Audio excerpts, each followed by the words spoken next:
మా దాసరి విజ్ఞాన్ మాట్లాడుతున్నా. ఎలా ఉన్నావు నాన్న? బాగున్నాను. ఏంటి గొడవ? ఏ గొడవ లేదు, ఏం లేదు. ఇగో నాన్న, సాధకులు అన్నప్పుడు సాధకుల దగ్గరికి దీక్షకు చాలా మంది వస్తారు. ఓకే. ఆమె వచ్చింది, దీక్ష ఇచ్చిన హ్యాపీగా ఉన్నది. మళ్ళీ ఇంటికి పోయింది. మళ్ళీ ఆమె వచ్చింది, చదువుకునే స్టూడెంట్ పిల్ల, సెకండ్ వచ్చింది. ఆమె ఇష్టానుసారంగా వచ్చింది, మన బలవంతం ఏమీ లేదు. ఓకే. దాన్నే వాళ్ళ అన్నయ్యలకు ఇక చిన్న పిల్ల కదా పోయింది అనేది అట్లా ఉంది. ఇంకా కాంట్రవర్సీ ఏదేదో చేస్తున్నారు. దానికి ఈరోజు అంతా ఆర్టీవీలో క్లారిటీ వచ్చేసింది కదా అందరికి. దాని మించి ఏం లేదు. ఈ అబ్బాయితో నీకు ఏదో అక్రమ సంబంధం లాంటి వార్తలు వస్తున్నాయి. మళ్ళీ ఇంకోటి ఏంటది, సిగరెట్ కాల్చడం, ఇంకేవో కొంచెం చండాలంగా విన్నా. మీరు ఆర్టీవీలో క్లారిటీగా ఎండింగ్ ఒక 5 minutes ఏమి వినండి. ఆ పిల్లోడు ఏమన్నాడు తెలుసా? మీరు ఇప్పుడు ఈ దీక్ష తీసుకున్న అమ్మాయికి తాళి కట్టిందంట, ఆ పిల్లోడికి కూడా తాళి కట్టి ఆ పిల్లోడి ఇప్పుడు ఏమంటాడంటే అగోరి అమ్మాయి ఇప్పుడు నాకు భర్త అని చెప్పుకుంటాడు. ఇది ఎక్కడ న్యాయం చెప్పు? సభ్య సమాజం ఒప్పుకుంటుందా? నువ్వు ఒప్పుకోవాలి కదా ఫస్ట్, సభ్య సమాజం తర్వాత సంగతి. నాకు కామం క్రోధం ఏది లేకుండా సర్వసం కోల్పోయిన దాన్ని ఆయనకు తాళి కట్టి ఈమెకు తాళి కట్టి ఇట్లా అయితే ఇంకా దేశం అందరికి తాళి కట్టుకుంటూ పోవాలని నేను కాదు. ఇప్పుడు వాళ్ళ చెల్లి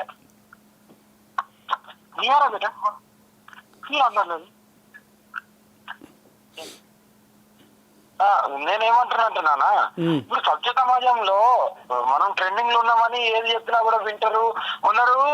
ఎట్లా అంటే కొందరికి నేను ఇప్పుడు ఎవరైనా సరే, ఇప్పుడు నాన్న నువ్వు ఉన్నావు, నువ్వు నా గురించి ఎంత బాగా మాట్లాడినా నిన్ను కూడా అనేటోళ్ళు చాలా మంది ఉన్నారు లేదు ఇప్పటికి. అంటారులేండి, ఎవరికైనా ఒకరికి సపోర్ట్ చేస్తే తిట్టే వాళ్ళు ఉంటారు, పొగిడే వాళ్ళు ఉంటారు. ఇప్పుడు ఆ తిట్టే వాళ్ళే ఇప్పుడు బ్యాడ్ గా మెసేజ్ పెట్టరు, ట్రోలింగ్ చేయడం ఇలాంటివి చేస్తుంటారు. నేను నన్ను దగ్గర నుండి చూసిన వాళ్ళకి తెలుసుగా నేనంటే ఏందో. అది నేను పోరాడేది ఆడపిల్లల గురించి, ఆడపిల్లల జీవితం గురించి. ఒక్క సర్వస్వం వదిలేసి వచ్చిందంటే వాళ్ళు ఊరికే రాలి కదా. ఇంకొకటి శ్రేష్ఠ కూడా కొంచెం నెగిటివ్ గా ఉంది నీ పైన. ఎందుకు? ఏంటిది శ్రేష్ఠ?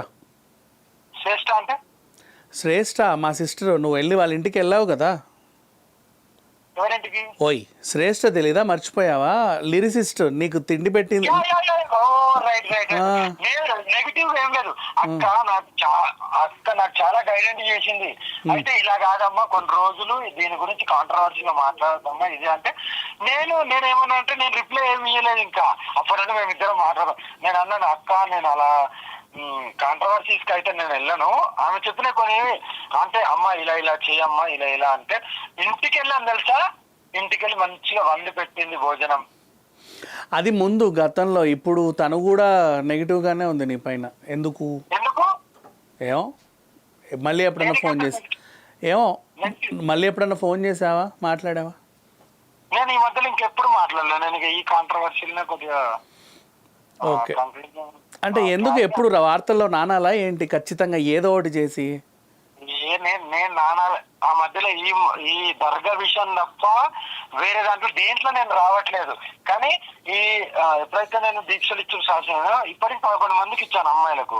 ఎవరు లేదు ఈ పిల్లలు. ఎందుకంటే వాళ్ళు పని కట్టుకొని ఆ పిల్ల ఆల్రెడీ ఒకళ్ళ దగ్గర 2 years దీక్ష తీసుకుంది.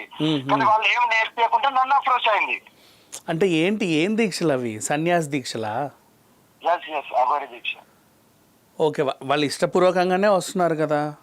అంతే కదా. కానీ వాళ్ళ అన్నయ్య అనేట్టు అంటే సొంతంగా ఇప్పుడు వచ్చిండు. కానీ వాళ్ళ పెంచిన అమ్మాయి ఎవరైతే ఉన్నారో ఈమె ఆల్రెడీ దీక్ష తీసుకున్నారు. ఇప్పుడు ఈ కంప్లైంట్స్ ఇంత చాలా ఉన్నాయి. ఎందుకంటే గతంలో ఈషా ఫౌండేషన్, వేరే ఫౌండేషన్ అన్నిట్లోనూ ఉన్నాయి. మా బలవంతంగా మా కూతుర్లని తీసుకెళ్తున్నారు, ఇట్లా మాట్లాడే వాళ్ళు ఉన్నారు. మీరేమో వాళ్ళ ఇష్టంగా వస్తున్నారని చెప్తున్నారు. ఆ అమ్మాయిల చేత చెప్పించవచ్చు కదా వాళ్ళు ఏమైనా. ఓ నాన్న, ఈ రోజు అంతా అమ్మాయి చెప్పింది నాన్న. మీరు ఆర్టీవీలో చూసి ఒకసారి నాకు కాల్ చేయ నాన్న, ఓకేనా? యా, అలాగే. ఒక్కసారి చూసి నాకు కాల్ చేస్తే మీకు ఇంకా అర్థమవుతుంది. నాకు నువ్వు చెప్పవచ్చు కదా, ఆర్టీవీ గీటీవీ ఎందుకు? నాకు నీ వెర్షన్ కదా ఇంపార్టెంట్. ఇప్పుడు నేను నీకు ఎందుకు ఫోన్ చేశాను నేను? మరి నేను ఏమంటున్నాను, ఎంతమంది ఎన్ని రకాలుగా, ఒకరు లవర్ అని రాస్తాడు, ఒకడు భార్య అని రాస్తాడు, ఇంకోటి అని రాస్తాడు, ఇంకోటి ఏది రాసినా నాకు అంత ఫరక్ ఏం పడదు. నేనేంటో నాకు తెలుసు, భగవంతుని తెలుసు, చాలు. 10 మందికి నేను ప్రతి ఒక్కదానికి నేను వీడియో పెట్టుకుంటూ పోతే దాన్ని ఇంకా పెద్దగా పొడిగిస్తూనే ఉంటారు. అందుకే దీన్ని ఖతం చేస్తాను. ఇప్పుడు వాళ్ళు ఎక్కడో కేసు పెట్టారన్నారు కదా మంగళగిరిలో. మంగళగిరి పిఎస్ వాళ్ళు కాల్ చేస్తే నేను వెళ్తాను, వెళ్ళడానికి సిద్ధం. పోలీస్ స్టేషన్ లో కంప్లైంట్ పెట్టండి, కంప్లైంట్ పెట్టిన తర్వాత పోలీసు వాళ్ళు కాల్ చేయండి, నేనే ఎందుకు ఉరకాలి? అవును, అది నిజమేలే, వాళ్ళు పిలుస్తారు. వాళ్ళు కాల్ చేసేంత వరకు నేను ఉంటాను. కాల్ చేస్తే నేను డైరెక్ట్ చెప్తాను, ఆ అమ్మాయి కూడా చెప్పుకుంటది. అంతే, దాని గురించి నీకు ఇక్కడ ఏం జరగదు. దేనికైనా ఇంకా ప్రతిదానికి చిన్న వాటికి కూడా నేను అన్నిటి ముందుకు నేను నా దాంట్లో వీడియోలు పెట్టడం, ఇంకో అన్ని ఛానళ్ళలో పోయి ఇవ్వడం అంటే అది చాలా దూరం వెళ్తుంది. ఇంకా అందుకే నేను వీడియోలు పెట్టకుండా ఉంటాను. పోలీస్ స్టేషన్ లో వాళ్ళకి అమ్మ నాన్న వాళ్ళ అన్నయ్యలు కంప్లైంట్ పెట్టినాము, పోలీసు వాళ్ళు కాల్ చేస్తే నేను దానికి స్పందించి నేను డైరెక్ట్ పోలీస్ స్టేషన్కి వెళ్తాను. నాన్న చెప్పినాను, సరే, ఏమంటలేదు. ఇగో ఇంకేం వచ్చింది ఆహారం, ఎందుకట్లా అయింది? హలో, ఒక్క నిమిషం, నేను ఈ షోరూమ్ లో ఉన్నాను, హారం రావట్లేదని హారం అయిపోతుంది. నీ కార్కి ఎప్పుడు ప్రాబ్లమ్సేనా? ఇక ఏదో ఒకటి అందరూ ఏదో ఒకటి చేస్తూనే ఉంటారు. సరే, కానీ హైదరాబాద్ వస్తే ఇంటికి రా ఈసారి. హైదరాబాద్ లోనే ఉన్నా నాన్న నేను. మరి ఇంటికి రా, సాయంత్రం ఇంటికి రా, శ్రీనగర్ కాలనీలో ఉంటాను నేను. లొకేషన్ పెట్టినాను, వస్తాను. అలాగే, ఏ టైంకి వస్తావో ఒకసారి ఇన్ఫర్మేషన్ ఇచ్చి వచ్చేసి. ఉంటుంది. అలాగే అలాగే అలాగే, యా.